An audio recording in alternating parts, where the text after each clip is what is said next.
Start करें।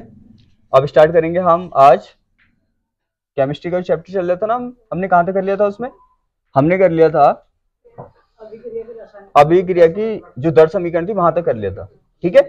और मैंने बताया था कि दर समीकरण पे बहुत ज्यादा डिपेंड है, क्योंकि यहाँ पे जो दर समीकरण है ना, ये तो समझ आ गया, जो पिछले टॉपिक जितने भी थे वो तो क्लियर हो गए। अब दर समीकरण के बाद क्या है? मैंने बोला था दर समीकरण इतनी इसलिए ज्यादा इंपॉर्टेंट है क्योंकि अभिक्रिया की कोटि जो हम डिफाइन करने वाले हैं वो किससे करते हैं? दर समीकरण से ही करते हैं, ठीक है। तो जितनी भी कोटि बोलेंगे, कोटि की डेफिनेशन निकालेंगे, वो किससे निकालेंगे?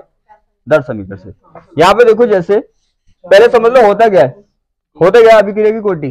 जैसे मान लो हमारे पास कोई भी रिएक्शन है, यहाँ पे लिखा है कि उसने लिखा A प्लस B, राइट। फिर क्या किया उसने? एक बनाया उसने C प्लस D। यहां पे ध्यान रखना, यहाँ पे नंबर कंपेयर मत करना कभी भी। ऐसा मत सोचना कि यहाँ पे क्या है, यहाँ पे 2-3 नंबर हो रहे हैं, यहाँ पे ऐसा कुछ नहीं है। सीधी सी बात है, वो क्या होता है, इंटरचेंज हो सकता है। सीधी सी बात है, किसी से क्या बन रहा है, कितने परमाणु कितने एटम है, उसमें कोई भी दिक्कत आप नहीं लेना। हमने मान लिया कि इस टाइप की कोई भी क्या है, हमारे पास कोई रिएक्शन है। अब देखो क्या होगा, मैंने बोला आप अभिक्रिया की दर किससे निकाल सकते हैं? अभिकारक से भी निकाल सकते हैं और उत्पादक से भी निकाल सकते हैं, लेकिन आपको उत्पादक से निकालने की कोई भी जरूरत नहीं है। जब काम इजी में हो रहा है तो हार्ड क्यों करे, ठीक है ना। तो हम किससे निकालेंगे? अभिकारक से निकालेंगे। अब देखो दर समीकरण सिखाया था मैंने, इसीलिए हम लिखेंगे इसका दर समीकरण। तो दर क्या होगा? अभिक्रिया की दर, अभिक्रिया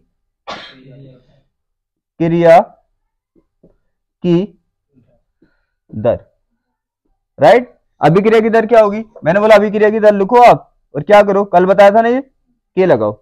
यहां तक तो सभी के लिए फिक्स है। फिर क्या करो, मैंने बोला जितने भी यहाँ पे अभिकारक लिखे हैं उन्हें किस में लिखो? कोष्टक में लिखो। उन्हें क्या लिखो? कोष्टक में लिखो। यहाँ पे लिखा है ए, तो ए कहां लिखा हमने?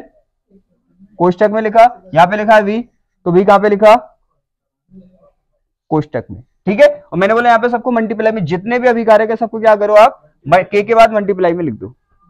यहां तक कोई डाउट? मैंने बोला जो इनके आगे नंबर ऑफ मोल्स लिखा है, आपको ये तो पता है ना, ये आगे लिखा होता है, इसे क्या बोलते हैं? Number of moles. इसका मीन्स क्या होगा, ए के यहाँ पे कितने मोल है और बी के कितने मोल है? 1। ये तो क्लियर है ना। तो यहाँ पे नंबर ऑफ मोल्स होता है। तो जितने भी नंबर ऑफ मोल्स हो आप क्या कर दें, इनके जो कोष्टक है उनके ऊपर इनकी घात बना दें। इसकी कितनी? 2 हो गई। इसकी कितनी है? जहां कुछ नहीं होता 1 होता है, 1 हो गई। ये मैंने कल भी आपको सिखाया था, ठीक है ना। वहीं से स्टार्ट कर रहे हैं हम फिर से। ये हो गया अभिक्रिया की दर निकालनी सीख ली। तो समझ लो क्या निकालनी सीख ली आपने? कोटि निकालनी सीख ली। ये हो गया। और आपको कोष्टक का मीन्स भी मैंने बताया था। कोष्टक का मीन्स क्या होता है? कोष्टक का मीन्स होता है मोलरता। यहाँ पे आपको मोलरता लगा ली। अब देखो क्या होगा, अब हमें कोटि डिफाइन करनी है। ये तो कल तक हम सीख चुके थे। अब क्या निकालना, हमें डिफाइन करना कोटि को। कोटि क्या होगा, देखो हमें करना है कोटि। तो कोटि क्या होगा? कोटि सिंपल सी चीज है। क्या करो, यहां पे जो अभिकारक की सांद्रता है, मैंने बोला कि यहां पे बोलता तो सांद्रता है, लेकिन मतलब क्या होता है? मोलरता होता है। रियल में उसे क्या बोलना चाहिए था? रियल में उसे बोलना चाहिए था मोलर सांद्रता, लेकिन नहीं बोलता वो मोलर, वो सांद्रता बोलता है। आपको तो पता है ना कि मोलरता है यहाँ पे। तो क्या है, अब देखो यहाँ पे क्या है, यहाँ पे मोलर सांद्रता को गुणनफल है ना, तो इनकी घातें दिख रही हैं आपको, इनका योग करना है आपको। हमने क्या कर लिया, इनका योग कर लिया। इसकी घात कितनी है? 2, और इसकी घात कितनी है? तो कितनी हो गई ओवरऑल? 3 हो गई। तो ये क्या है? 3 क्या है? 3 हमारा ये कोटि है इसकी। समझ में आया? कोटि कितनी आसानी से निकाल सकते हैं। क्या करो, बस कुछ नहीं करना आपको, क्या अभिक्रिया की दर लिखनी है, और उसमें जो अभिकारक की सांद्रताएं हैं उनकी घातों का जो योग है उसे अभिक्रिया की कोटि कह रहे हैं हम। बात समझ में आ गई? क्या कर रहे हैं हम भाई, यहाँ पे क्या है, ये अभिकारक तो है, और ये क्या है? अभिकारक की सांद्रताएं हैं, मोलर सांद्रताएं हैं, ठीक है। लेकिन सांद्रता कहता है कोई दिक्कत वाली है, आप तो सांद्रता बोलोगे, आप समझ जाओगे कि हाँ मोलर सांद्रता की बात चल रही है। तो ये क्या है? अभिकारक की मोलर सांद्रता है, और ये क्या है? इनकी घातें मोलर सांद्रताओं की, ठीक है। इनका योग को ही क्या बोल रहे हैं आप? कोटि। यही बात लिखनी है आपको। क्या लिखना है आपको? कि अभिक्रिया की दर समीकरण में, ये है ना, अभिक्रिया की दर समीकरण में अभिकारकों की मोलर सांद्रताओं की घातों का योग ही क्या कहलाता है? अभिक्रिया कोटि कहलाता है। सिंपल है ना बिल्कुल। क्या अभिक्रिया की दर समीकरण ही तो है। इसमें क्या है? अभिकारक की सांद्रताओं के घातों का योग ही तो कर रहे हैं हम, उसे तो कोटि बोल रहे हैं, ये लिख देंगे हम। ठीक है ना, सिंपल है बिल्कुल। तो क्या लिखेंगे हम लिखेंगे अभिक्रिया की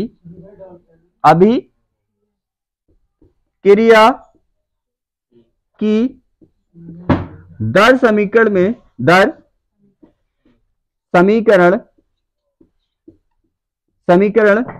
में क्या अभिकारक की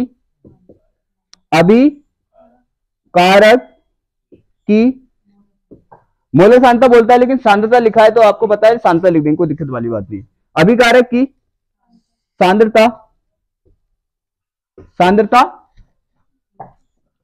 अभिकारक की सांद्रता के घातों के योग को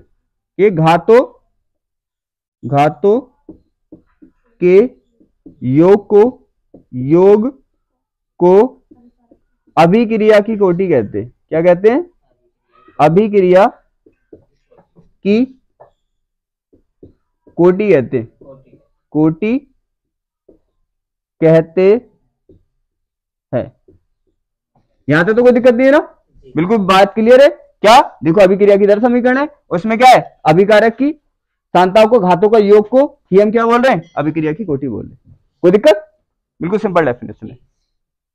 ठीक है, अभी क्या लिखा हमने, अभिक्रिया की दर समीकरण में अभिकारक की सांद्रताओं के घातों के योग को ही अभिक्रिया की कोटि बोलते हैं। देखो समझ आ गया, नोट करो इसे। अब देखो यहां तक समझ आ गया। अब तुम्हें क्या पता चला, तुम्हें पता ये हुआ कि अभिक्रिया की जो दर होती है अभिकारक की सांद्रताओं के घातों पर निर्भर करती है। ये तो क्लियर हो गया कि अभिक्रिया की दर किस पर निर्भर करती है, जो हमारे अभिकारक होते हैं उनकी सांद्रता की जो घातें होती हैं उन पर डिपेंड करती है। यहां तक तो क्लियर है। अब अगर मान लो, पहले से समझ लो लिखने से पहले, मान लिया कि किसी की दर है, ठीक है, और यहाँ पे क्या है, कोई भी अभिकारक है, ये तो लगेगा, ये तो मैंने अभी बताया अभिकारक है, उसकी बन घात पे निर्भर कर रही है। अभी तो पता नहीं चल गया कि अभिक्रिया की दर किस पे डिपेंड करेगी, जितने भी यहाँ पे अभिकारक होंगे उनकी जितनी भी घातें होंगी उनके योग पर निर्भर करेगी। इसका मतलब अभिकारकों की घातों के योग पर निर्भर करती है अभिक्रिया की दर। यहां तक तो कोई दिक्कत नहीं है ना। अब देखो यहाँ पे समझने की कोशिश करो, अगर क्या होगा, अगर ये किस पे वन घात पे निर्भर करे तो प्रथम कोटि की, दो घात पे निर्भर करे द्वितीय कोटि की, तीन घात पे निर्भर करे, कितना सिंपल है, बस दर समीकरण आना चाहिए। क्या आना चाहिए? दर समीकरण आना चाहिए। तो दर समीकरण से हमारा क्लियर हो गया कि अभिक्रिया की जो दर होती है वो अभिकारक जो होते हैं ना उनकी घातों पे निर्भर करती है। बस इतना पता होना चाहिए हमें, दर किस पे डिपेंड कर रही है, जो अभिकारक की घातें उन पर डिपेंड कर रही है। अब यहाँ पे कोटि का मतलब यही होता है, बस हमें यह बताना होता है इसकी दर अभिकारक की एक घात पे डिपेंड कर रही है, या दो घात पे डिपेंड कर रही है, या तीन घात पे डिपेंड कर रही है, या जीरो घात पे डिपेंड कर रही है। अब देखो ये एक घात पे डिपेंड कर रही है तो कोटि क्या हुई इसकी, प्रथम, तो प्रथम कोटि की हो गई। अगर क्या करती है इसकी दो पे डिपेंड करती है, जैसे मान लो यहाँ पे ए है और कोई बी है, तो क्या हो जाता, 1 + 1, तो कोटि कितनी हो जाती, कोटि बराबर कितनी हो जाती, 2 हो जाती। मान लिया अगर दर क्या होती, मान लो ए के 2 पे और बी के किस पे 1 पे, अब कोटि कितनी हो जाती, क्योंकि आप 3 तक ही पढ़ते हैं। समझ में आ गया। अगर अभिक्रिया की दर अभिकारक की एक घात पर डिपेंड कर रही है, निर्भर कर रही है, तो प्रथम कोटि, दो घात पे डिपेंड कर रही है द्वितीय कोटि, तीन घात पे डिपेंड कर रही है तृतीय कोटि। लेकिन एक और चीज भी आती है, शून्य कोटि। कभी कभी कंडीशन ऐसी बनती है कि दर इस पर डिपेंड ही नहीं करती, अभिकारक की मात्रा कितनी भी हो। आपको वैसे तो नॉर्मली पता है ना, अभिकारक की मात्रा ज्यादा होती है तो दर क्या होती है, तेज होती है। अभिकारक की मात्रा कम होती है तो दर कम होती है। कल पढ़ा चुका हूं मैं सब कुछ। लेकिन कुछ ऐसी होती है रिएक्शनें जो अभिकारक की सांद्रता पर डिपेंड ही नहीं करती, तो वो क्या कहलाएंगी भाई, डिपेंड कर रही है। ये तो समझ में आ गया ना, 1 पे डिपेंड प्रथम कोटि, 2 पे डिपेंड द्वितीय कोटि, 3 पे डिपेंड तृतीय कोटि, और डिपेंड ही नहीं कर रही तो शून्य कोटि। शून्य का मतलब डिपेंड नहीं कर रही। समझ में आया। तो आप ये सोचोगे ऐसा भी हो सकता है, हाँ ऐसा होता है। जब कोई रिएक्शन, बहुत सारी रिएक्शन सनलाइट में होती है, किस पे होती है, सनलाइट पे, तो वो अभिकारक की सांद्रता पे डिपेंड ना करके सनलाइट पे डिपेंड करती है। बात समझ में आ रही है, किस पे डिपेंड करती है, वो सनलाइट पे डिपेंड करती है, ना कि अभिकारक की सांद्रता। इसका मीन्स ये हुआ, अभिकारक चाहे कितना भी बहुत सारा ले लो आप, सनलाइट नहीं है तो होंगी नहीं। समझ में आया। तो किस पे डिपेंड हुई वो, अभिकारक की सांद्रता पे नहीं हुई बल्कि सनलाइट पे डिपेंड हुई, तो ऐसी अभिक्रिया को कहते हैं शून्य कोटि की। ठीक है, यहां तक क्लियर है? बिल्कुल सिंपल है। अब देखो क्या है, हम तीनों को तरीका एक ही होगा, बस क्या होगा, शून्य हो जाएगा, द्वितीय हो जाएगा, तृतीय हो जाएगा। अब हम क्या लिखने वाले हैं, शून्य कोटि की अभिक्रिया। आप सोचेंगे क्या ऐसा भी होता है? हाँ ऐसा होता है। जब हम क्या कराते हैं एग्जाम्पल, क्योंकि वो क्या पूछता है, एग्जामिनर पूछता है कि शून्य कोटि की अभिक्रिया को उदाहरण सहित बताइए या द्वितीय कोटि की अभिक्रिया को उदाहरण सहित बताइए, तो वो ऐसा है उदाहरण भी देना होता है। तो एग्जाम्पल इसका ये है, जब हम क्या कराते हैं H2 की रिएक्शन Cl2 में कराते हैं, किसमें, HB में करा रहे हैं। HB का मतलब समझ रहे हो, पढ़ाया नहीं था चैप्टर मैंने। HB क्या होता है, HB नहीं है, Hμ है ये। और Hμ किसकी ऊर्जा होती है, फोटोन की। तो इसका मतलब फोटोन क्या होता है, अरे प्रकाशित तो होता है फोटोन, तो इसका मीन्स कहां पे रिएक्शन हो रही है, प्रकाश में। समझ में आया? चाहे तो Hμ लिख दे, चाहे क्या लिख दे आपको, प्रकाश, बात तो एक ही है। अरे फोटोन भी तो प्रकाश ही है। तो क्या होगा, यहाँ पे बनेगा 2HCl, 2HCl हुआ। तो यहाँ पे रिएक्शन की जो दर है, स्पीड है, वो किस पे डिपेंड कर रही है, प्रकाश पे, सनलाइट पे। इसकी मात्रा पे डिपेंड नहीं कर रही। चाहे तो इसको 10 किलो ले लो आप, 5 किलो ले लो, कोई मतलब नहीं है। इसका मतलब है सनलाइट से, सनलाइट होगी, जितनी सनलाइट अच्छी मिलेगी इतनी रिएक्शन फास्ट होगी, अच्छी होगी, और कम मिलेगी तो कम। तो इसका मीन्स, इसका मतलब इससे है ही नहीं। अगर इसका दर समीकरण लिखे तो क्या लिखोगे आप, बस। हाँ, तो यहाँ पे क्या होगा, तो हम इसका अगर दर समीकरण लिखे तो मालूम है कैसा होगा, दर बराबर क्या होगा, ये होगा। अब यहाँ पे देखो, ना तो ये H2 की सांद्रता पे निर्भर कर रही और ना ये Cl2 की सांद्रता पे निर्भर कर रही। अगर निर्भर ना कर रही मतलब, निर्भर ना करने का मतलब आप 0 0 लगा दो। क्या लगा दिया, 0 0। ना ही तो दर इस पे डिपेंड है, ना ही इस पे डिपेंड है। तो कोटि क्या हुई यहाँ पे, कोटि हुई हमारी, क्योंकि अभिकारक की जो घातें होती हैं उसे जोड़ के ही तो बताते हो आप। इसकी भी 0, इसकी भी 0, तो टोटल फाइनली क्या हो जाएगी, 0। क्लियर है?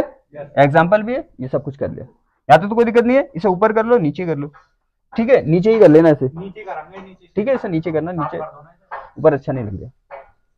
यहाँ पे कर लो, दर इज इक्वल टू, आ तो रहा, आ रहा ना, दर होगा हमारा K इंटू यहाँ पे क्या होगा, Cl2 होगा और H2 होगा। तो इसकी भी क्या होगी, 0 होगी, इसकी भी 0। तो कोटि बराबर क्या हो जाएगी अपनी, कोटि बराबर हो जाएगी 0। ठीक है ना? तो हम देखो डेफिनेशन कितने सिंपल में लिखेंगे। यदि अभिक्रिया की दर, क्या कर देंगे, अभिक्रिया की दर अभिकारक की शून्य घात पर निर्भर करती हो तो शून्य कोटि की। देखो सिंपल है बिल्कुल। क्या थ्योरी लिखेंगे हम कि यहां पे कि जब अभिक्रिया की दर, अभिक्रिया की दर, अभिक्रिया की दर अभिकारक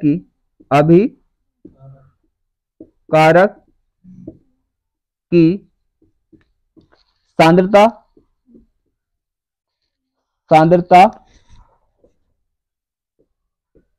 की शून्य घात पर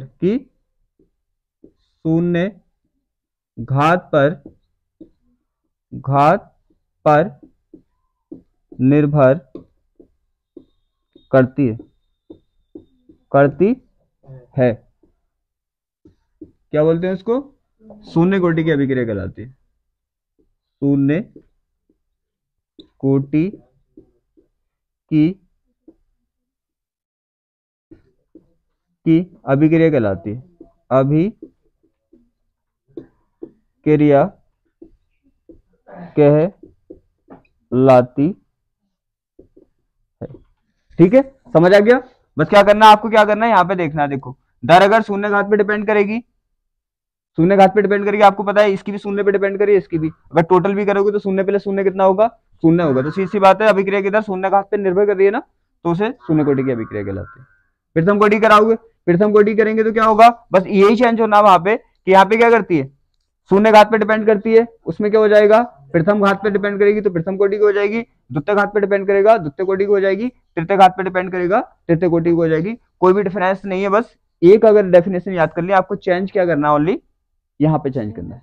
ठीक है, नोट करो। यहां तक समझ आ गया? अब देखो अपनों क्या करना है, बस इसमें क्या है, लिखने का जो थ्योरी है बिल्कुल सेम ही है। कहाँ पे क्या करना है, जहाँ पे शून्य घात लिखा है वहां पे क्या लिख दोगे, प्रथम घात लिख दोगे, प्रथम कोटि की हो जाएगी। द्वितीय घात कर दोगे, द्वितीय कोटि की हो जाएगी। तृतीय घात कर दोगे, तृतीय कोटि की हो जाएगी। ठीक है, लेकिन प्रथम कोटि की अभिक्रिया सबसे ज्यादा इंपॉर्टेंट इसलिए है क्योंकि इससे न्यूमेरिकल पूछे जाते हैं। इससे क्या पूछे जाते हैं, न्यूमेरिकल्स जितने आते हैं 95% वो इसी रिएक्शन से आते हैं। इसलिए हम इसका वेग स्थिरांक का व्यंजक भी करेंगे। राइट, क्या करेंगे, इसका वेग स्थिरांक का व्यंजक भी करेंगे क्योंकि वो इंपॉर्टेंट है। अर्धायुकाल वेग स्थिरांक इसी का करेंगे, बाकी क्या करना है, बाकी की जरूरत पड़ती नहीं, मांगता भी नहीं है। यहाँ पे देखो प्रथम कोटि की क्या होगा, आपने जैसे किया था ना, क्या किया था आपने, किया था जैसे मान लो यहाँ पे हमारा कोई एक रिएक्शन है, हाँ रुकिए, आरबीटी आरबी होता है ना 56। अब देखो ये रिएक्शन है यहाँ पे आर ए 88 226। यहाँ पे क्या होगा, ये समझ में आ रहा है, आर ए लिखा है मैंने, और यहाँ पे होगा H E, R A R A R A, यहाँ पे 226 लिखा हुआ है। क्यों, इसमें समझ में आ रही है, आर ए यहाँ पे 88 लिखा हुआ है और यहाँ पे लिखा हुआ है 226। ठीक है, और यहाँ पे लिखा हुआ है 2, यहाँ पे लिखा हुआ है 4 प्लस के, यहाँ पे लिखा हुआ है आर एन, और यहाँ पे लिखा हुआ है इसका 86 और यहाँ पे लिखा हुआ है 222। देखो यहाँ पे समझने की कोशिश करो, ये हीलियम पेपर में क्या है, कुछ एग्जांपल तुम्हारे में कंफ्यूज लिखे हुए, जैसे हमारे साथ NO2 का एग्जांपल है तो वहां पे आपको दिखने में लगेगा 2A, ठीक है, लेकिन 1 की होती है, तो मैंने सिंपल वाला एग्जांपल लिख दिया। आपको पता है एक ही है, यहाँ पे तो एक ही है ना, एक ही है। और एक चीज याद रखना, अगर ये नंबर्स याद रहे तो अच्छी बात है, नहीं भी याद रहे तो आप डायरेक्ट भी एग्जाम्पल इसका लिख सकते हैं, कोई दिक्कत वाली बात नहीं है। अब देखो क्या होगा, आपको पता है यहाँ पे इसका दर समीकरण निकालोगे आप, क्या निकालोगे, दर समीकरण निकालोगे तो क्या आएगा, यहाँ पे आएगा के, ठीक है, और यहाँ पे क्या लिख दोगे आप, आर ए, इसकी पावर क्या है 1, क्योंकि आगे 1 ही है इसका, ठीक है ना, तो इसकी कोटि क्या आ गई, कोटि क्या आ गई, इसकी कोटि बराबर आ गई 1। समझ आ गया ना, तो इसमें क्या करना है, बस वही चेंज करना है हमें, जैसे वहां पे लिखा था ना क्या, शून्य घात, यहाँ पे लिखना है हमें, क्या लिखना, अभी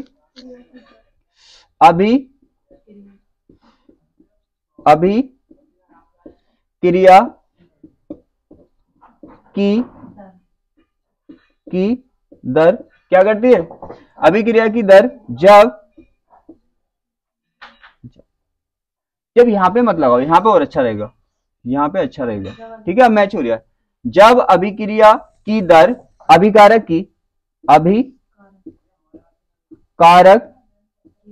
की क्या, अभिकारक की सांद्रता की प्रथम घात पर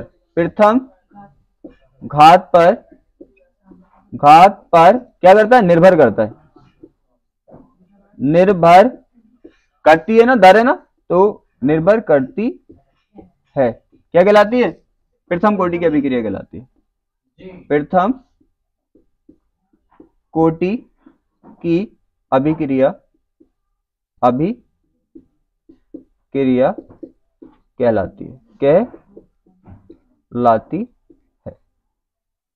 कहलाती है, ठीक है। ये एग्जांपल समझ आ गया ना, सबकी थ्योरी एक ही है, बस क्या चेंज है, वहां पे क्या लिखा था, वहां पे लिखा था हमने शून्य, यहाँ पे लिखा है प्रथम, बिल्कुल सेम ही कॉपी करना है। अगर एक याद है आपके तो बाकी सब याद है, बस क्या करना है, शून्य में शून्य कर देना है और प्रथम में प्रथम कर देना है, द्वितीय में द्वितीय कर देना है, तृतीय में तृतीय कर देना है, कोई दिक्कत, ठीक है। नोट करो, अब इसका करना है हमें एक इक्वेशन करना है, व्यंजक करना है, वो इंपॉर्टेंट है, उसी से न्यूमेरिकल पूछे जाते हैं, इसे नोट करो पहले,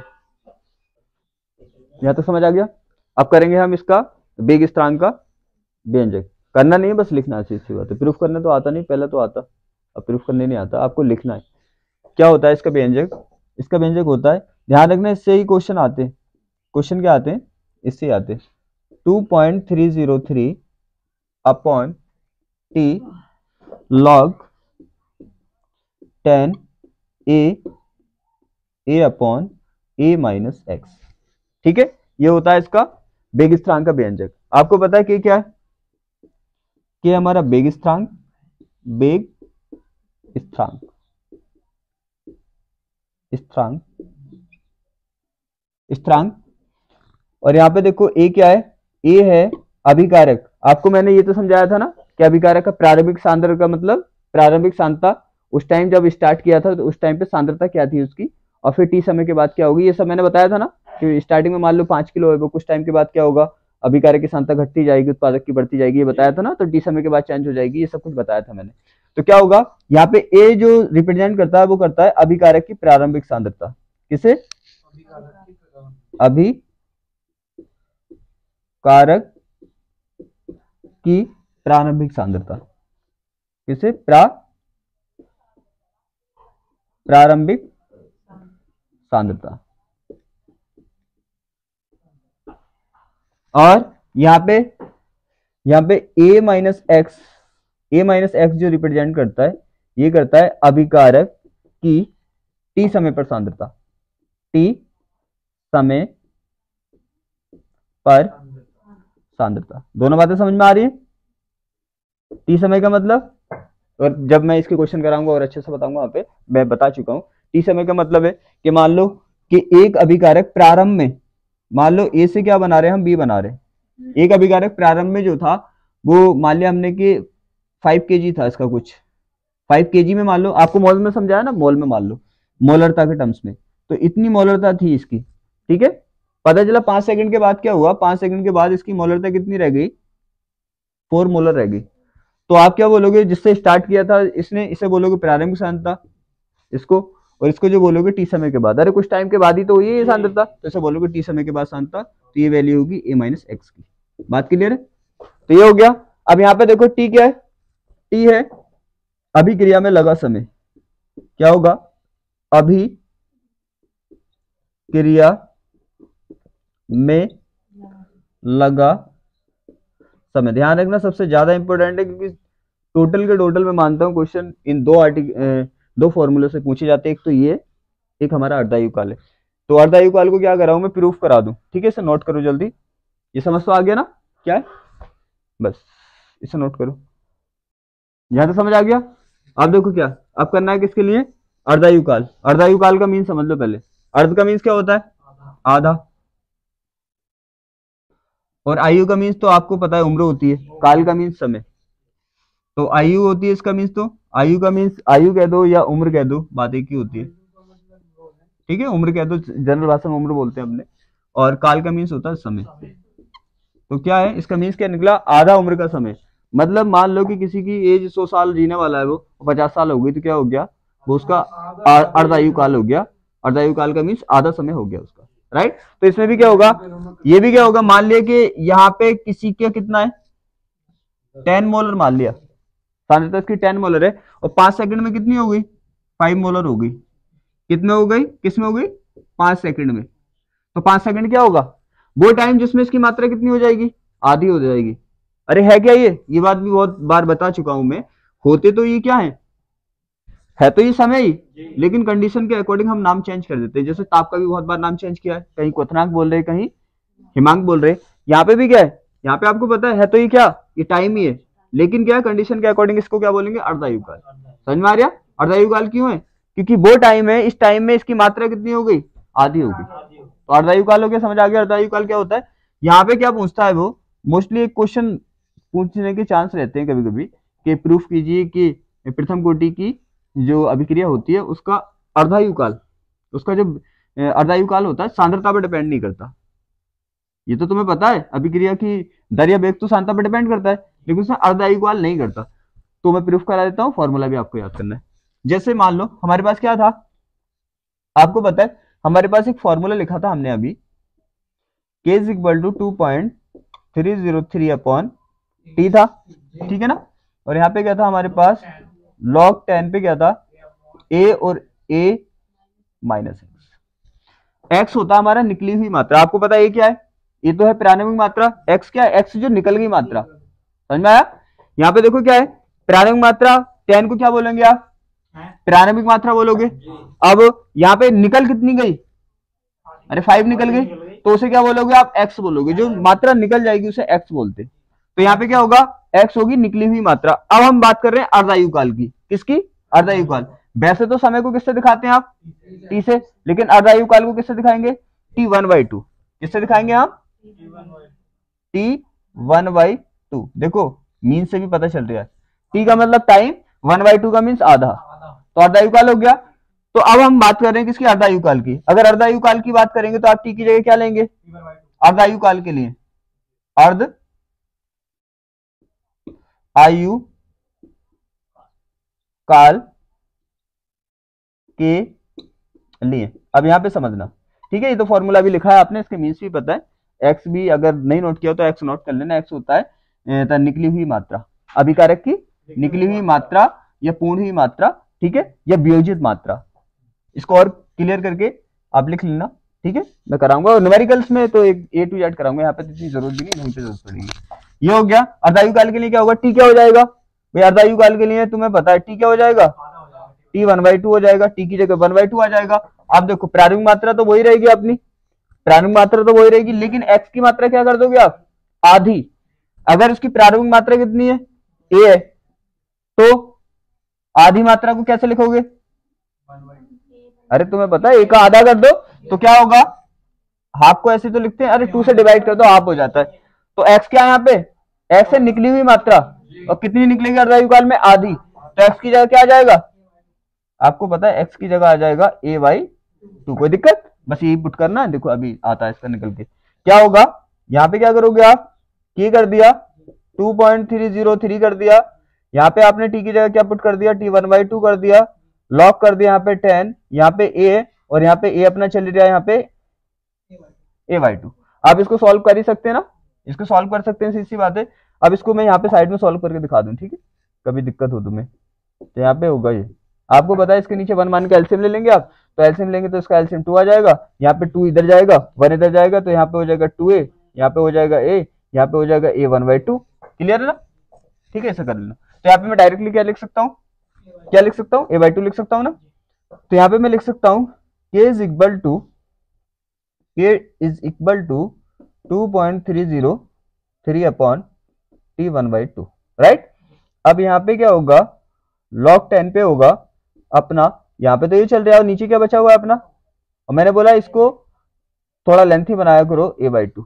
आपको पता है ये तो दोनों है, तो 1 किसके नीचे मानना पड़ेगा, ऊपर वाले ए के। तो यहाँ पे 2 यहाँ पे जाएगा और ये 1 के पास जाएगा।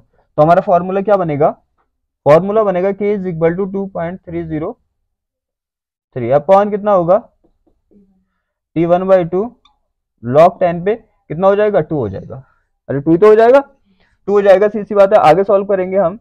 तो यहाँ पे आपको पता होना चाहिए कि इसकी जो वैल्यू होती है log 10 पे 2 की वैल्यू होती है 3010, पॉइंट 3010, 3010 नहीं बोलते वैसे, मैंने बताया था पॉइंटों के बाद को हम एक साथ नहीं बोलते, 1 करके बोलते। 2.303 हो गया, यहाँ तक समझ आ रहा है। यहाँ पे हमारा क्या चल रहा है, t1/2 चल रहा है। यहाँ पे देखो इसकी वैल्यू कितनी हो गई, यहाँ पे हो गई 0.3010, ठीक है ना, 30। आप यहाँ पे लिख भी सकते हैं, क्योंकि क्या है, क्योंकि का मतलब होता है क्योंकि इसकी वैल्यू कितनी है, 0.30। कोई डाउट। अब यहाँ पे आप करेंगे, मुझे तो पता है क्या आता है, आप मल्टीप्लाई करके देख सकते हैं, ठीक है, मेरा टाइम ही वेस्ट होगा। तो यहाँ पे मैं लिख सकता हूँ क्या, इसका जो है आप मल्टीप्लाई करेंगे तो आएगा 0.693 अपॉन t1/2, ठीक है, t1/2 आ गया। अब देखो क्या क्या पूछा उसने, अर्धायुकाल के लिए व्यंजक आ गया ना, और आपको पता है जिसके लिए व्यंजक निकालना उसको इधर लेना, आपको यहाँ पे इधर लेना इसको। तो क्या करेंगे हम, जब हम इसको इधर लेंगे तो t1/2, तो यहाँ पे कितना आ जाएगा 0.693 और यहाँ पे आ जाएगा k। तो ये हो गया इसका व्यंजक। आपको दोनों मोस्टली याद तो बहुत अच्छे से करने हैं, क्योंकि क्वेश्चन यहीं से बनेंगे इसके 95%। इसको अच्छे से याद होना चाहिए। यहां तक समझ आ गया।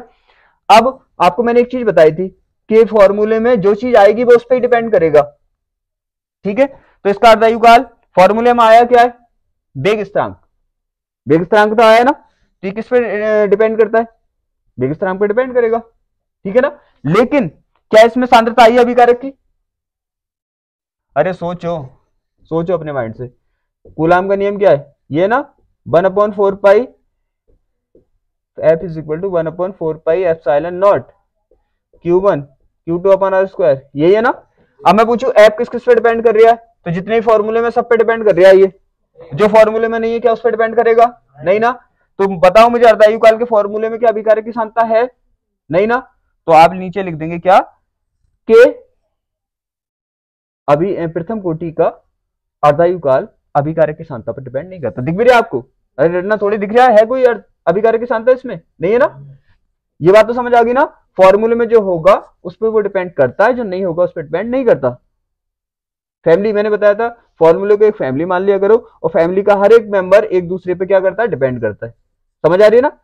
अब देखो यहाँ पे क्या लिख सकते हो आप, क्योंकि आए नहीं है तो हम लिख सकते हैं कि, हम क्या लिख सकते हैं, हम लिख सकते हैं कि प्रथम कोटि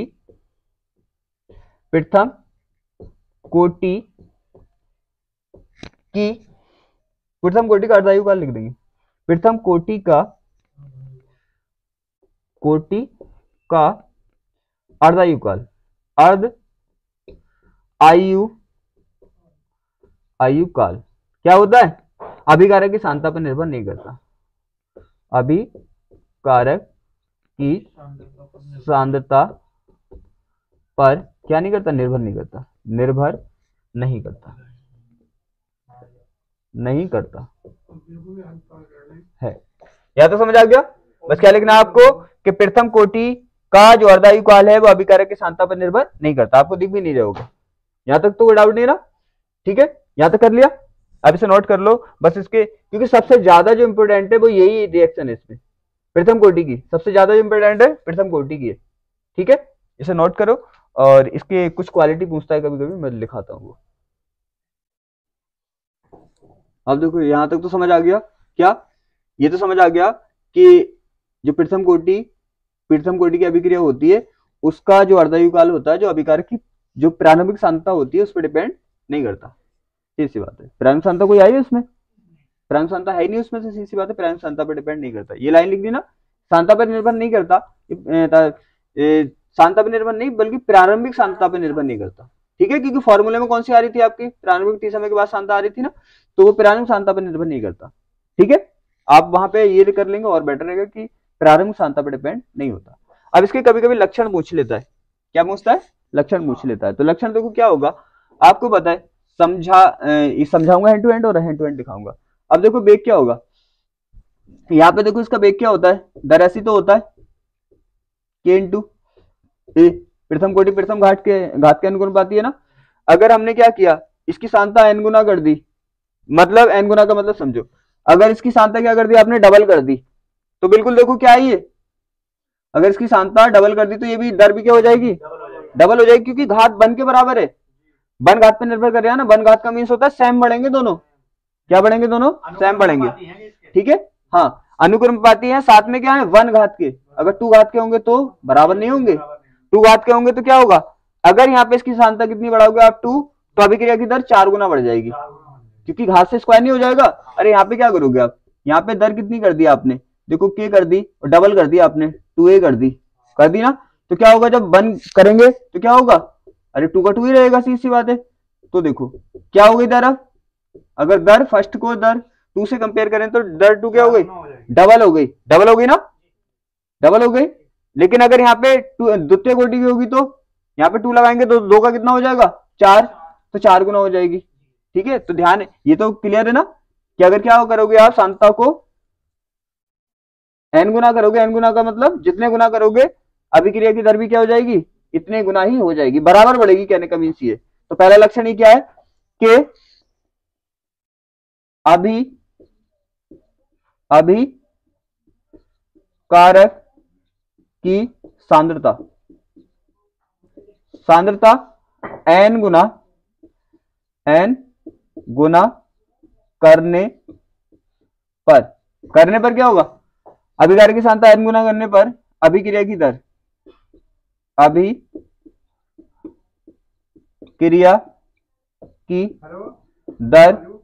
भी क्या हो जाती है, n गुना हो जाती है।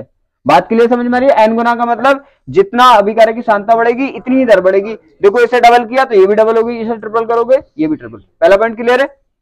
देखो दूसरा पॉइंट अभी हमने किया ही है कि प्रथम कोटि की अभिक्रिया का अर्धायु काल अभिकारक की प्रारंभिक सांद्रता पर निर्भर नहीं करता ना, अभी क्या है वही लिखना आपको। तो क्या लिखेंगे हम, प्रथम कोटि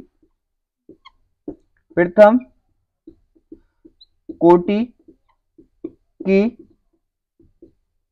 अभिक्रिया का क्या अर्धायु काल, आयु काल क्या करता है, अभिकारक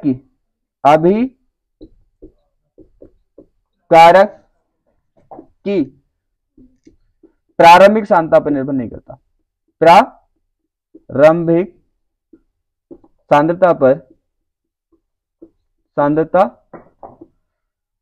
पर निर्भर नहीं करता,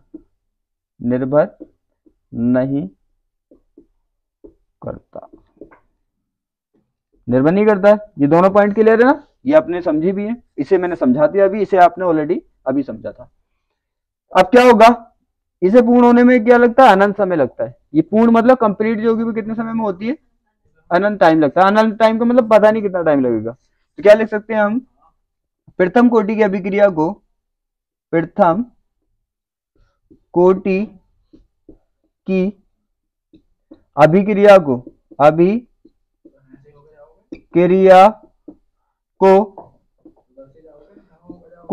क्या करने में, पूर्ण होने में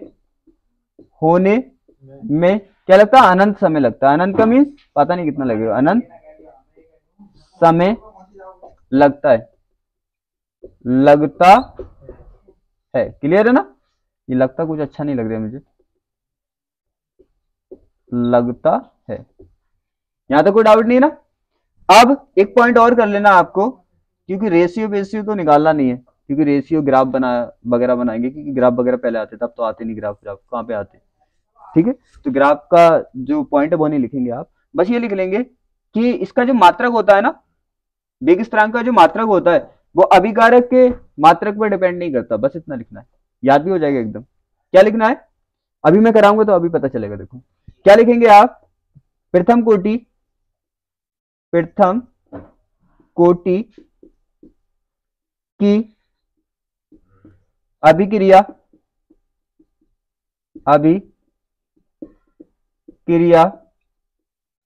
के वेग स्थिरांक का मात्रक, क्या, वेग स्थिरांक का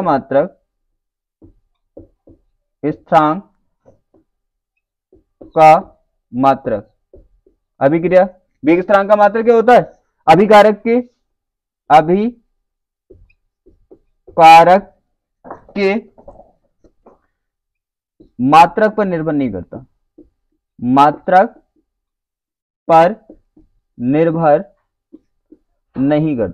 नहीं करता है। समझ में आ रहा है कैसे, देखो अभी कराता हूं, इसे समझो। यहाँ पे भाई, यहाँ पे क्या होता है, यहाँ पे देखो हमारा दर ऐसे तो लिखोगे आप प्रथम कोटि के लिए, दर इज इक्वल टू क्या लिखोगे, यहाँ पे लिखोगे, कोई भी आएगा ये लिख लोगे, ठीक है ना, 1 कर लोगे। आपको पता है दर का इक्वेशन क्या लिखोगे आप, dx/dt, और यहाँ पे क्या हो जाएगा k, और यहाँ पे क्या हो जाएगा a। यहाँ तो समझ आ रहा है। अब मात्रक लिख लो, इसकी मात्रक की बात चल रही है ना, मात्रक लिख लो। इसका मात्रक क्या होगा, आपको पता है ये भी क्या है, मोलरता है, तो इसका मात्रक भी क्या होगा, मोल प्रति लीटर। और आपको पता है नीचे क्या है, समय। देखो ध्यान रखना, जब यूनिट निकालते हैं तो डी का कोई मतलब नहीं होता, डिफरेंट का या ऐड का कोई मतलब नहीं होता उसमें। आपको ऐसे लिखना है, जैसे आप सोचो कि भाई किसी की मोलरता का मात्रक तो मोल प्रति लीटर होगा, लेकिन यहाँ पे तो डी लगी है, तो डी से कोई डिफरेंट नहीं होता, उसे हटा देना आपको। मोल प्रति लीटर हो गया, dt का, टी मतलब मैंने बोला ना समय रहेगा, वो हटा दो आप, ये हो गया। अब यहाँ पे देखो क्या हो गया, किसका यूनिट निकाल लो आप, इसका तो निकालो, यूनिट की बात तो चल रही है मात्रक की, इसका निकाल लो के का। अब आपको पता है ये भी क्या है, मोलरता है, तो इसका मात्रक भी क्या होगा, मोल प्रति लीटर। तो ये मात्रक किसका है, अरे अभिकारक का नहीं है, अभिकारक का है ना। तो देखो अभिकारक का जो मात्रक था वो इस वाले मात्रक से कैंसिल हो गया ना, तो इसका मात्रक क्या बचा, ऊपर तो 1 बचा, नीचे t बचा, ये बचा। तो सोच के बताओ मुझे क्या इसके मात्रक में अभिकारक का मात्रक आया? नहीं ना, क्योंकि अभिकारक का मात्रक तो इस मात्रक से कैंसिल हो गया। इसीलिए हमने लिखा है कि प्रथम कोटि की अभिक्रिया का वेग स्थिरांक का मात्रक जो होता है अभिकारक के मात्रक पर निर्भर नहीं करता। चारों पॉइंट मैंने समझा दिए, ठीक है, इसे नोट कर दो। अब देखो या तो कर लिया, अब क्या करोगे, जो सेकंड कोटि अगर पूछेगा तो आप इसी के अकॉर्डिंग क्या कर दोगे, लिख दोगे, द्वितीय घात लिख दोगे, द्वितीय घात के अनुपाती हो जाएगा। तृतीय कोटि पूछेगा, तृतीय घात के अनुपाती हो जाएगा। मोस्टली क्या है, प्रथम कोटि और शून्य कोटि है। यहां तक समझ आ गया। अब देखो आप समझेंगे अभिक्रिया की आणविकता क्या होती है। पहले उससे पहले एक टॉपिक रह गया, हाँ मैं मात्रक की यूनिट डिफाइन करना बता दूं आपको। यूनिट किसी का डिफाइन कैसे करते हैं, जैसे किसी भी प्रथम कोटि के वेग स्थिरांक, जैसे हमें करना है किसका, वेग स्थिरांक का व्यंजक, वेग स्थिरांक व्यंजक नहीं, वेग स्थिरांक का मात्रक, ठीक है। क्या निकालना आपको, व्यंजक नहीं निकालना, मात्रक निकालना है। मात्रक निकालना है तो जिस भी कोटि का आपको क्या निकालना है, मात्रक निकालना है, उसे लिख दो यहाँ पे दर्श, जो उसका भी जो भी उसका दर समीकरण हो। जैसे मान लो आपको क्या निकालना है, शून्य कोटि का निकालना है, तो शून्य कोटि का क्या होगा आपको पता है, यहाँ पे क्या होगा, dx अपॉन dt होगा, यहाँ पे क्या होगा, क्या होगा, और यहाँ पे आपको पता है किसी की भी पावर कितनी होगी, 0 होगी। और आपको पता है किसी की भी पावर अगर 0 होती है तो उसकी पूरे की वैल्यू 1 हो जाती है। किसी की भी कुछ भी अगर 50 करोड़ भी है ना, उसकी पावर क्या कर दी, 0 कर दी, तो पूरे की वैल्यू क्या हो गई, 1 हो गई। तो यहाँ पे क्या होगा आपको पता है, dx अपॉन dt, यहाँ पे इसकी वैल्यू 1 हो जाएगी। 1 की वैल्यू कैसे, 1 की जब कैसे मल्टीप्लाई करेंगे, क्या ही रहेगा। आपको मात्रक इसका निकालना है। मैंने क्या बोला, जैसे आप न्यूमेरिकल सॉल्व करते हैं तो वैल्यू को पुट करते हैं, बिल्कुल सेम इसी तरह क्या करना है, मात्रक को पुट करना है। आपको पता है ये क्या मोलर था, इसका मात्रक इसकी जगह पुट कर दो, क्या होगा, मोल प्रति लीटर। ये नीचे वाला क्या है, समय, तो समय का मात्रक क्या होता है, सेकंड, ये होता है ना। आपने ये कर लिया। अब आपको पता है कौन कहाँ पे जाएगा, ये डबल है और ये क्या है, सिंगल है, तो इसके नीचे 1 मान लेंगे, यहाँ पे पहुंचेगा, यहाँ पे पहुंचेगा, तो यहाँ पे क्या हो जाएगा, मोल हो जाएगा, और यहाँ पे कितना हो जाएगा, अपॉन हो जाएगा एल एस। ये मात्रक इसका हो गया, ठीक है, के का, फिर शून्य कोटि के लिए ये हो गया। अब आप ऊपर लिखना चाहे लिख सकते हो। तो ये जब ऊपर लेके जाएंगे आपको पता है इसकी पावर क्या 1 है, प्लस में ऊपर जाएगी तो क्या हो जाएगी, माइनस की 1, माइनस के एल और माइनस के एस इज इक्वल टू के। कोई दिक्कत, ठीक है। ये किसके लिए निकाला हमने, शून्य कोटि, शून्य कोटि, ठीक है। प्रथम कोटि के लिए बिल्कुल अभी निकाल के बताया था, आप ऐसे ही निकाल लेना। आप क्या करना, ऐसे ही निकाल लेना। लेकिन आपको द्वितीय कोटि के लिए, प्रथम कोटि का भी निकलवाया ना, सेम ऐसे ही करना है। आप द्वितीय कोटि के लिए अगर करोगे तो क्या होगा, अगर द्वितीय कोटि के लिए हो सकता है गलत कर दो तुम, तो यहाँ पे क्या होगा, जैसे आपको ये पता है ना, द्वितीय कोटि के लिए क्या होगा, इसकी पावर 2 होगी, ध्यान रखना इसकी पावर क्या होगी, 2 होगी। तो आपको तो यूनिट तो रखना है, तो यहाँ पे क्या होगा, यहाँ पे होगा हमारा मोल प्रति लीटर अपॉन क्या होगा, सेकंड होगा। यहाँ पे क्या होगा, के होगा। यहाँ पे क्या होगा, देखो मोल प्रति लीटर तो होगा, लेकिन उसकी पावर क्या हो जाएगी, 2 हो जाएगी। आपको पता है इसकी एक पावर से या तो आप डिवाइड करके कर लो, अगर चलो ऐसा भी हो सकता है तुम गलत कर दो, तो मैं डिवाइड कर देता हूँ। यहाँ पे हो गया एस। आपको पता है ये क्या होगा, ये इसकी काय में आएगा, मोल प्रति लीटर की मल्टीप्लाई, डिवाइड में तो आएगा जब इधर मल्टीप्लाई में है, तो यहाँ पे क्या होगा, मोल प्रति लीटर का स्क्वायर, और आपको पता है इसके स्क्वायर से ही क्या हो जाएगा, कैंसिल हो जाएगा। तो ऊपर क्या बचा हमारा, 1 बचा, नीचे क्या बचा, सेकंड इंटू मोल प्रति लीटर, ये बचा ना। के का यूनिट निकाल लो आप। तो आपको पता है यहाँ पे क्या हो गया, देखो यहाँ पे एस की मल्टीप्लाई किससे हो जाएगी, एम से, उसकी मल्टीप्लाई किससे हो जाएगी, क्योंकि यहाँ पे तो कुछ नहीं है तो 1 मान लोगे, एल से, ठीक है। ये हो गया। अब ये कुछ इस तरह से बनेगा, इसका इस तरह से तो बनेगा, देखो 1 ऊपर चल जाए अपना, ये लेंथ वाला है, और यहाँ पे क्या होगा, एस एम हो जाएगा, और यहाँ पे आपका एल हो जाएगा। यहाँ तो कोई दिक्कत। अब आपको पता है 1 किसके नीचे मानना है आपको, एल के, नहीं भैया ये डबल है, यहाँ पे मानना है। तो यहाँ पे पहुंचेगा ये, यहाँ पे पहुंचेगा ये, तो हो जाएगा अपना ऊपर एल पहुंच जाएगा, और नीचे क्या पहुंच जाएगा, एस पहुंच जाएगा, और यहाँ पे हमारा एम आ जाएगा, और यहाँ पे क्या आ जाएगा। तो आप ऊपर भी लिख सकते हैं इसको। और यहाँ पे क्या कुछ प्रॉब्लम नहीं है, बस क्या करना आपको, फिर तो जैसे न्यूमेरिकल सॉल्व करते हैं ना, फॉर्मूले वैल्यू रख के बिल्कुल सेम ऐसे सॉल्व करना। ये हो गया। अब आती है आणविकता। जैसे कोटि निकाली थी ना, कोटि निकाली थी, वैसे यहाँ पे ऐसे निकालेंगे अभिकारक। आणविकता का मतलब देखो यहाँ पे क्या आ रहा है, आणविकता का मीन्स अणु संख्या निकालनी है आपको। क्या निकालना, आणविकता बना अणु से, ठीक है। आणविकता का मतलब होता है अणु संख्या निकालनी है आपको। क्या निकालनी है, अणु संख्या, जैसे वहां पे कोटि निकाले थे, यहाँ पे निकाले अणुओं की संख्या, राइट। अब देखो क्या है, यहाँ पे आप कैसे निकाल सकते हैं उसको, हम लिखेंगे इसकी डेफिनेशन। जैसे मान लो हमारे पास कोई एग्जाम्पल, यहाँ पे देखो डिफरेंट भी समझना हैंड टू हैंड, यहाँ पे Cl2 और यहाँ पे Hb में कराई थी आपने, कराई थी ना Hb में, तो आपका 2HCl बना था, याद है 2HCl बना था। तो यहाँ पे आपने लिखा था शून्य कोटि, शून्य कोटि हुई थी। लेकिन आणविकता का मीन्स ये है कि आप चाहें तो अभिकारक, यहाँ पे क्या आपको इससे नहीं बोलना, वरना फालतू में आप क्या होगे, डिसबैलेंस होगी। आपको जो भी निकालनी, कोटि निकालनी इस साइड से निकालनी, आणविकता निकालनी इस साइड से निकालनी, इससे कुछ नहीं करना, बात खत्म। समझ आ गया। अब क्या आणविकता का मतलब, जो वहां पे तो आप ये देख रहे थे कि अभिकारक की सांद्रता की जो घातें थी उसका योग कर रहे थे, यहाँ पे और भी सिंपल है, बस जो यहाँ पे अभिकारक दे रखे हैं आपके, उसके मोलों की संख्या, अणुओं की संख्या देख लो बस। क्या देखनी है आपको, अणुओं की संख्या, कितने अणु है उसके। अब यहाँ पे देखो कितने, इसके कितने अणु दिख रहे हैं आपको, 2 है इसके, यहाँ लिखा होता अणु, यहाँ पे लिखा होता अणु, ठीक है। मोल भी कभी कभी मोल्स में भी बोल देता है वो यहाँ पे लिख के, लेकिन आपको क्या है, अणुओं की संख्या होती है, आपको ये देखना है कि यहाँ पे अणुओं की संख्या होती है। तो किसी अभिक्रिया में क्या होगा, तो इसकी आणविकता कितनी हुई,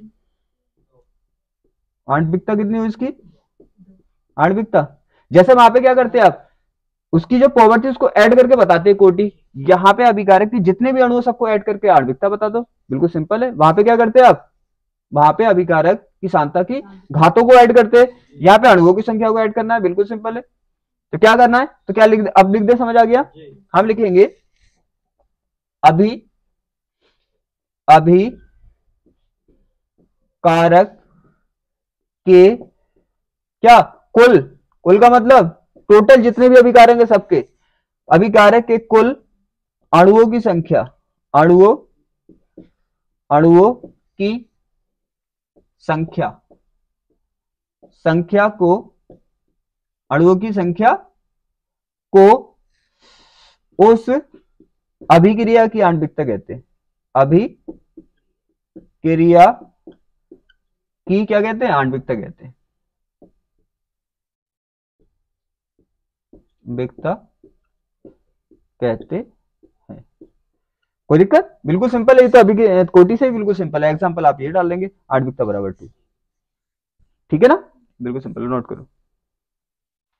अब देखो इस क्वेश्चन को देखो, ये क्वेश्चन बहुत अच्छा है और बहुत इंपॉर्टेंट है। यहाँ पे क्या करना है, अब आपने क्या कर लिया, देखो कोटि के बारे में पढ़ लिया, आणविकता के बारे में पढ़ लिया, तो डिफरेंट क्या होता है, डिफरेंट सीधी सी बात है, आपने अगर किसी भी चीज के बारे में पढ़ा हुआ है, दो के बारे में, वो भी डिफरेंट पूछे किसी भी सब्जेक्ट में, तो दोनों की बातें लिख देना। अगर डिफरेंट के बेस पे भी नहीं पता हो ना, तो आप क्या करना, बीच में लाइन करना, जितना इसके बारे में पता हो इसके बारे में लिख दो, जितना इसके बारे में पता हो इसके बारे में लिख दो, डिफरेंट खुद हो जाएगा, ठीक है। तो यहाँ पे क्या करेंगे, यहाँ पे आपको पता है फर्स्ट डिफरेंट लिखेंगे हम आणविकता में। आपको पता है आणविकता कभी जीरो नहीं हो सकती, अरे जीरो कैसे होगी, कोई ना कोई अणु तो भाग ही लेगा, तभी तो अभिक्रिया होगी। अगर अणु ही नहीं होगा तो अभिकारक नहीं होगा, तो अभिक्रिया नहीं होगी। तो सीधी सी बात है, फर्स्ट डिफरेंट है, यह क्या हो सकती है, यह कभी शून्य नहीं होती, कभी शून्य नहीं होती, क्लियर है ना, होती है।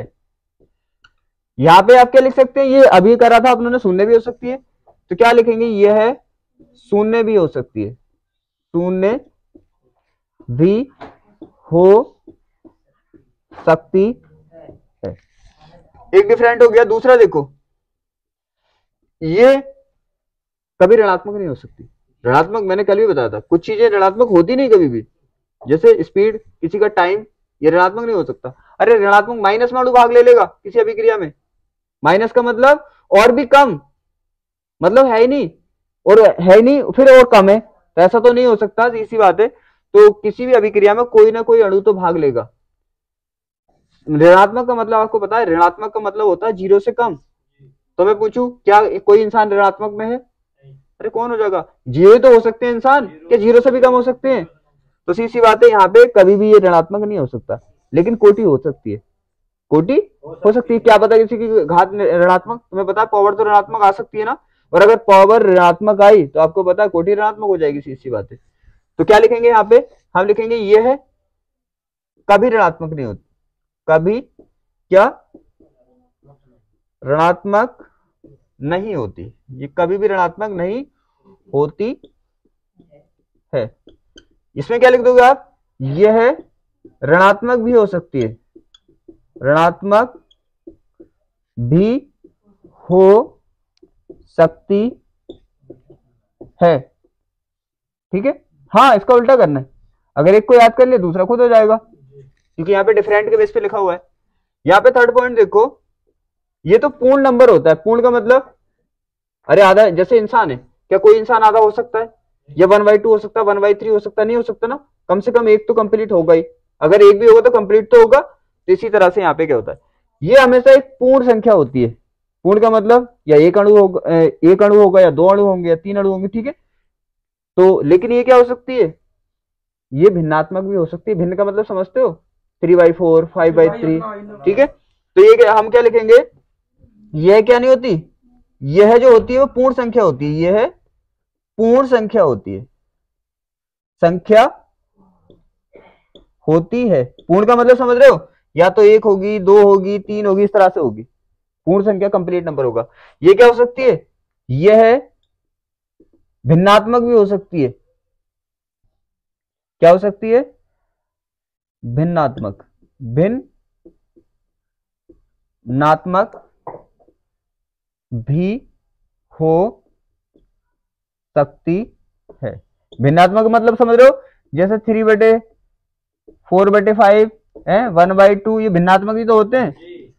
अरे तुम छोटे छोटे सबने सुना था ना हिंदी मीडियम में, इंग्लिश मीडियम में फ्रैक्शन बोलते नहीं थे, भिन्न के सवाल, भिन्न के क्या थे, 1/2, 1/3, ये भिन्न के सवाल होते हैं। भिन्नात्मक भी हो सकती है। अब देखो 4 पॉइंट क्या है, इसका मान जो निकालते हैं हम, और अब यहाँ पे इसका मान निकालते हैं किससे, इसका मान निकालते हैं हम सैद्धांतिक मान होता है। इसका जो मान होता है वो क्या होता है, सैद्धांतिक। सैद्धांतिक का मीन समझ रहे हो, रूल और रेगुलेशन। सिद्धांत नहीं होते, सिद्धांत। सिद्धांत क्या होते हैं, किसी की रूल्स और रेगुलेशन जो दिए हुए होते हैं। तो इसका मान क्या होता है, सैद्धांतिक होता है। इसका मान क्या होता है, इसका मान सैद्धांतिक होता है, सैद्धांतिक होता है, ठीक है। और इसका मान क्या होता है, इसका मान प्रायोगिक होता है, इसका मान प्रायोगिक होता है। प्रायोगिक का मतलब प्रयोग करके, प्रैक्टिकल करके। अरे सैद्धांतिक का मतलब रूल और रेगुलेशन से, प्रायोगिक का मतलब प्रैक्टिकल करके करते हैं।